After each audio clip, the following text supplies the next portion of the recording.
the Ministry of Skills Development and Entrepreneurship, Government of India, has mandated the Sports, Physical Education, Fitness, Leisure Sector Skills Council of the National Sports Development Corporation to develop qualification packs and national occupational standards. This is taking into consideration that sports is a big sports industry, and it's not relevant only to one particular or two particular sports. And there are a series of conferences that are being organized. 6 so far have been organized in various parts of India.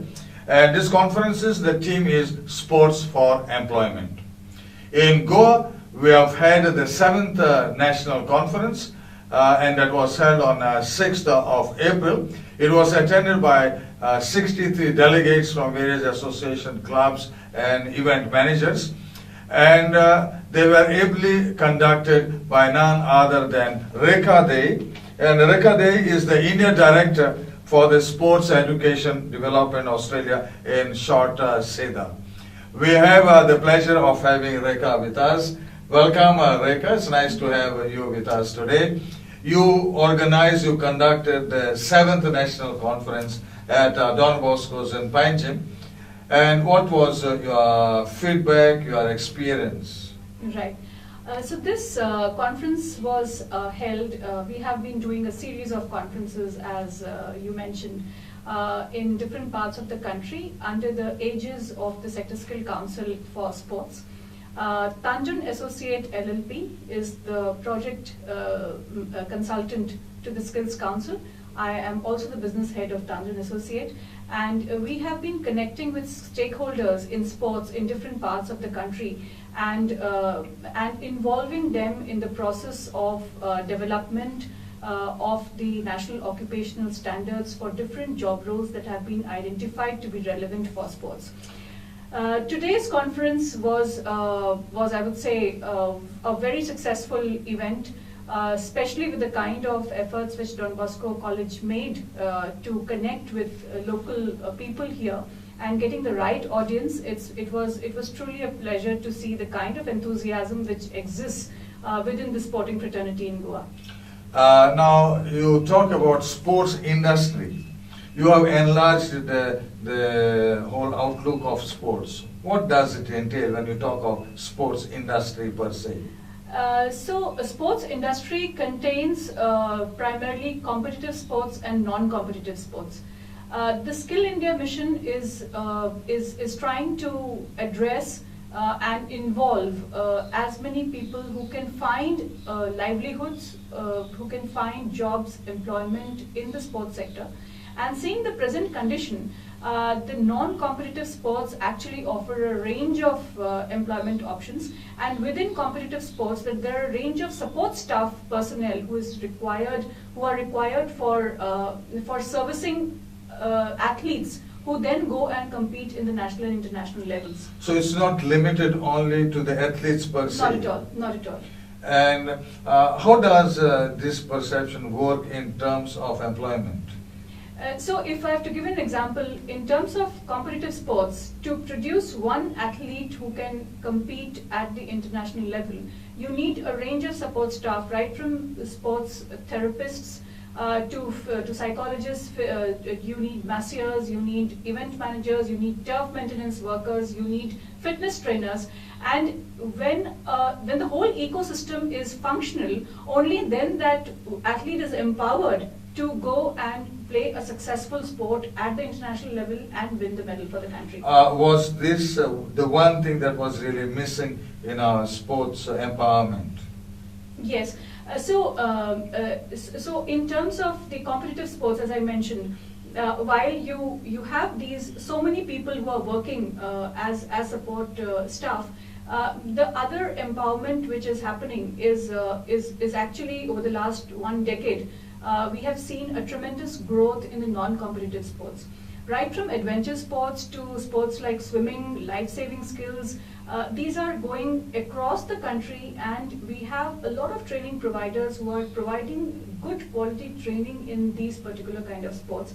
And that is why the range of national occupational standards which have been developed in the phase 1 contains sports like rafting, kayaking and canoeing, sports turf maintenance, sports nutritionist, gym instructor. Gyms have come up in a huge numbers in different parts of especially urban India.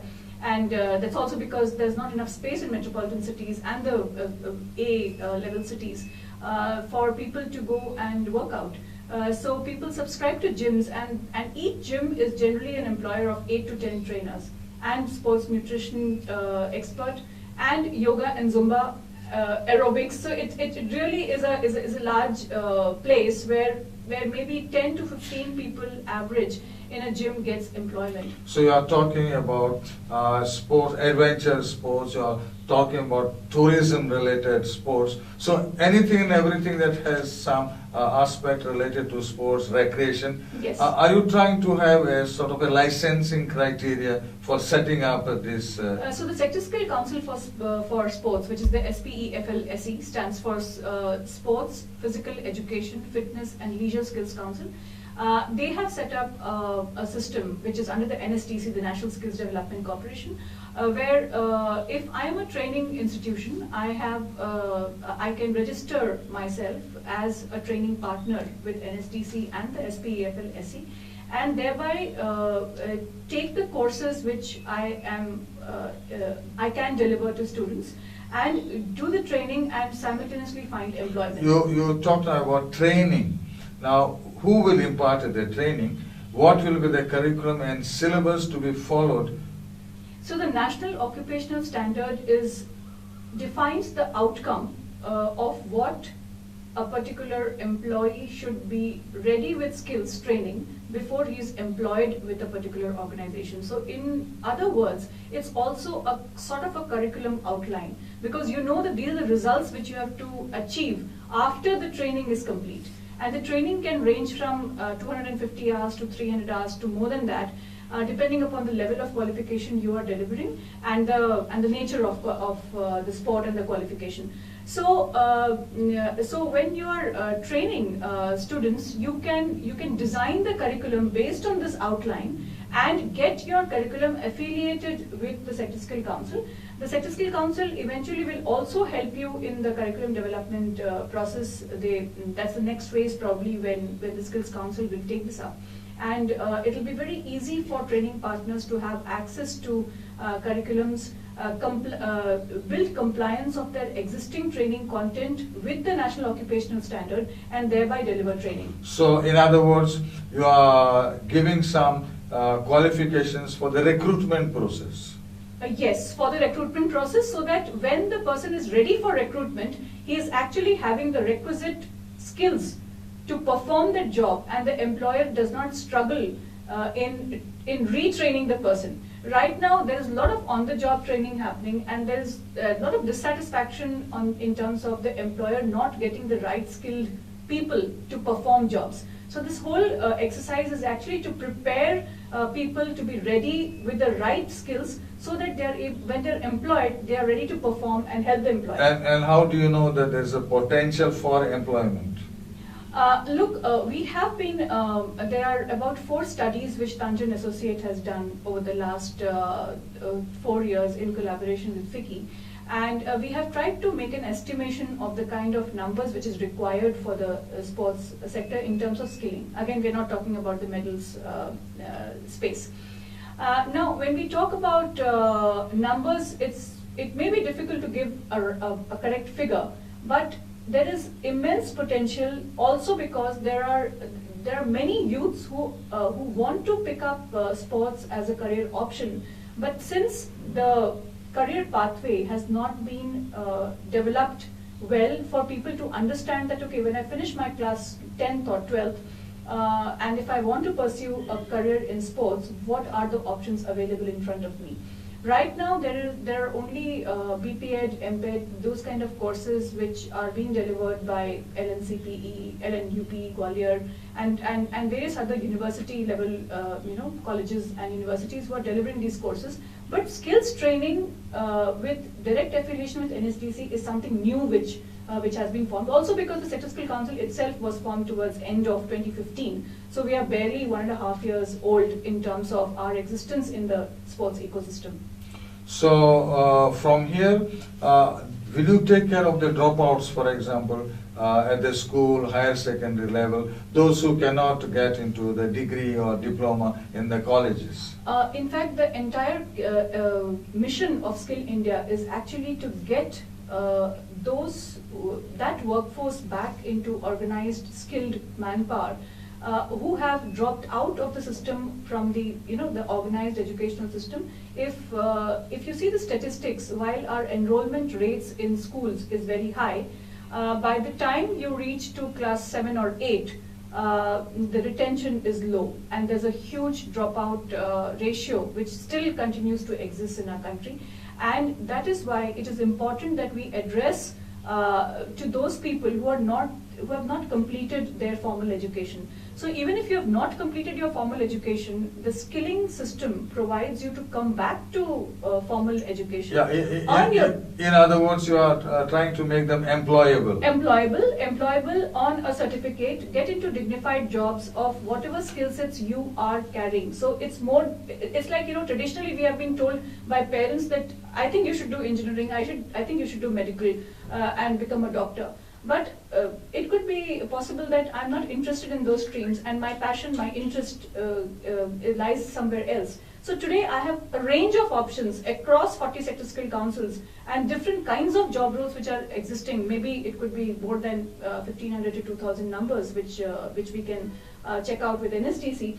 And those kind of range of employment options are available to me. And if for example, I want to pursue a career in photography, I can do that.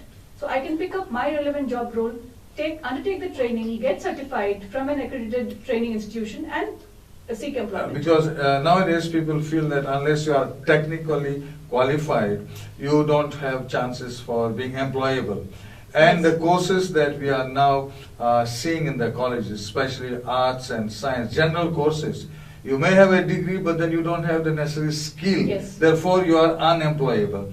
So, will you be filling up this, to some extent? Oh, yes, the role of the Sector Skill Council is to fill the gap. And as you rightly said, that if you are a bachelor in arts and you have pursued, say, honors in history or political science or economics, you are still not identified as a skilled person in a particular stream. So the whole NSQF, the National Skills Qualification Framework, enables you to identify your skill set and fit yourself into the level where you think you are deemed fit, and get the certification based on your existing capacity and undertake courses, certify yourself, and then get into the workforce. Is this the same vision which is there in most parts of the world? Yes, of course. We have studied enormously the Australian systems. I also manage an Australian joint venture. And before starting the venture, at least 1 to 2 years is what I did research in understanding the vocational education and training systems of Australia.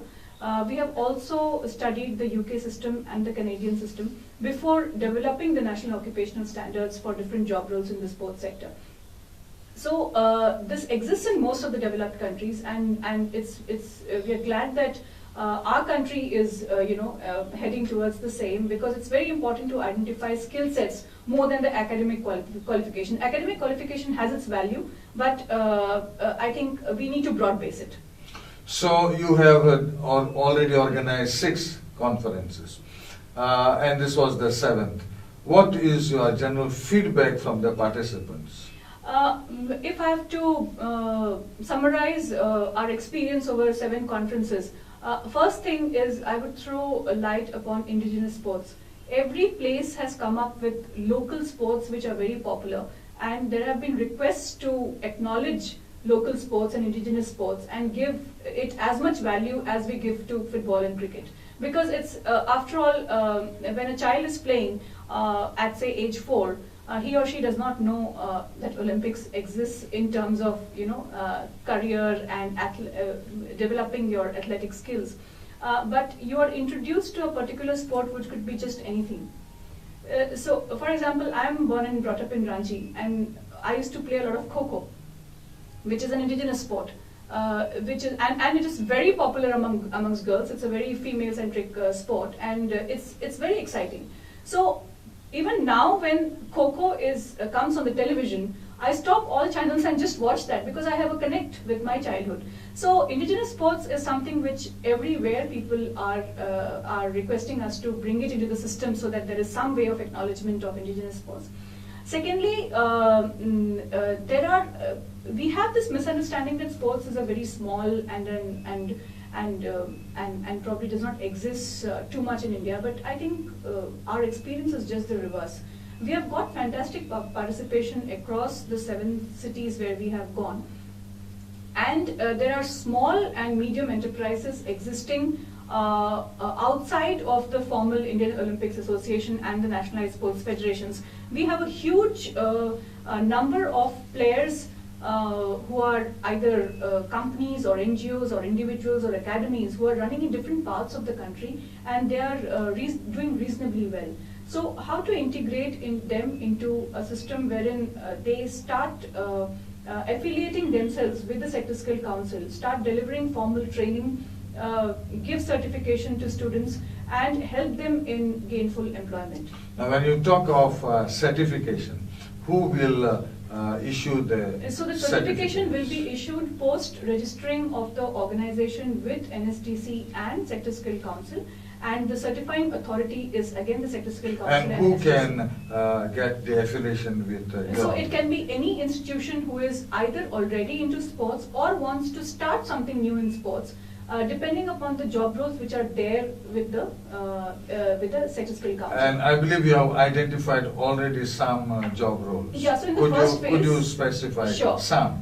In the first phase, we have developed about 16 of these, which contains job roles like gym instructor, personal fitness trainer, sports club manager, outdoor camp manager, porter monitoring, higher altitude porter monitoring, lifeguard pool, lifeguard open water. We have rafting guide, kayaking and canoeing guide, 10 meters air rifle and air pistol shooting instructor, sports nutritionist, golf caddy, and a few more. So we have developed 16 of these currently, and in the next phase we'll be developing another 15. So we have the target of setting up at least around 55 job roles, which are 55 which have been identified to be making sense. And when do you think the training will start per se in your skills? So once the first set of occupational standards are acknowledged by our final submission from Panjim Associate as the project consultants, these qualification packs will be adopted, and so this is a part of the NSDC work actually. So once the formal process is over, then they will be all available in public domain on the NSDC website and on the Sector Skill Council website, and different training institutions across the country can have access to these. They can have a look at the national occupational standards and develop their curriculums for training. There are other processes which are all mentioned on the Sector Skill Council website. It's called sportskills.in. So how to register as a training partner, what are the processes you have to follow. So all the procedural details are available at nsdcindia.org and sportskills.in. So these are the two websites which will provide you with all the guidelines on what you need to really do to start training. And how will you identify the training institutions? So the training institutions are it's the other way around. A training institution existing in Goa or somewhere in South or somewhere in Northeast or wherever can simply go and register themselves as a training partner. So the due diligence will be conducted by Sector Skill Council to then identify if you're capable of delivering that training. Because you need to have a certain amount of training capacity, your infrastructure. So who will ascertain that you have that Council, training? Sector Skill Council for Sports. Okay, so SPEFL. Yeah, and do you have any evaluation mechanism later on? Yes, there are standard procedures. So post the due diligence, you will be awarded with your training partner certificate if you are successful in your due diligence process. And post that, there are there is third-party assessment which will be done through the assessment agency, which will be recruited. I'm not sure if it's already been recruited. You can check it on sportskills.in. The assessment agency will be responsible for doing assessments of the students who qualify the training, so that it's a transparent way of working, and students who complete the training give their final, I would say, not examination really in the traditional sense, but they're assessed whether the skills that have been taught, are they able to deliver that in a job platform. So if they're able to do that, they are given the certificate and thereby a connection with the job or career. You talked about the gym instructors. Now there has been proliferation of gyms all over, and comparatively the health standards have not matched up with the gyms, because more gyms means better health, better quality standards, which is not happening. And very often these gyms do not have qualified nutritionists, and especially sports nutritionists, much less. Yeah. So this is also an opportunity for different private providers, especially the gym sector, if we are talking that in specific, for them to have certified trainers as their trainers, and therefore stand one step ahead of the rest.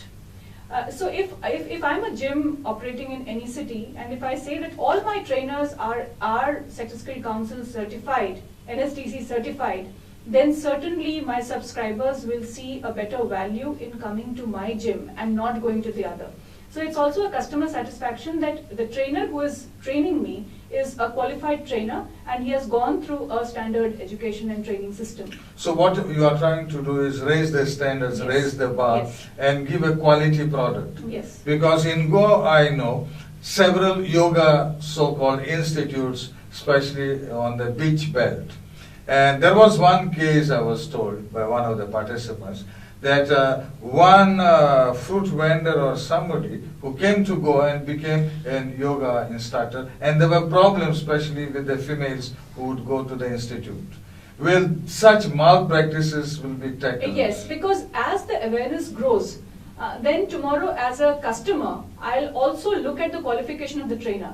If my yoga trainer is not a certified trainer, then I'm most likely not to go and pay and undertake training.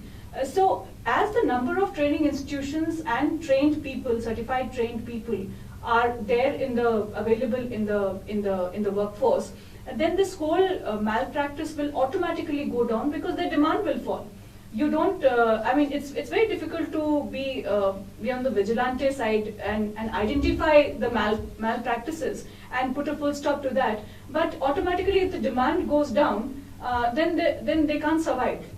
So you'll be, in other words, taking care that such institutes which have no proper qualified personnel, no proper resources, they are not there. I think it's not about any institution taking care. I think in a period of 2 to 3 years, this will happen automatically.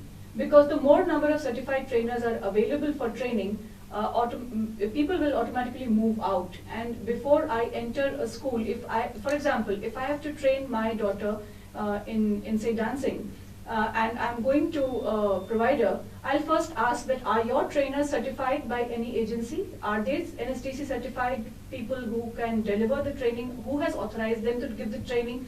So if I do not get answers to my question, then I'm most likely not to admit my child into that training program. So similarly, this is going to happen across the sectors, And since 2015, there has been immense focus on making the Skill India campaign successful. That's also because it is very important for a country where we have a large number of youth population. And I think it's just a matter of creating more awareness so that this whole system gets implemented, and once the certification becomes popular, then I think all the malpractices, we don't need a check. The demand will automatically vanish. And how hopeful you are that this will be put in place across the country? How many years do you think, more or less? I think it's all about the more, for example, the 7 conferences which we have done, we have connected to close to 1,000 people. We have connected to 1,000 people, including institutions. Maximum 80% are institutions who are there in the sports sector. And out of them, there are lots who have already gone and registered themselves as training partners with the Skill Council. Yes. So it's difficult to give a forecast in terms of number of years, but I think the speed at which it is going, and the more awareness. So there has been good and great acceptance to the thought process. Certainly. We saw that in today's conference. Okay. And when you talk about pool attendance of lifeguards, is it mandatory for any swimming pool, private or in the public domain, to have a qualified person for the rescue and the safety? Yes. See, we have not.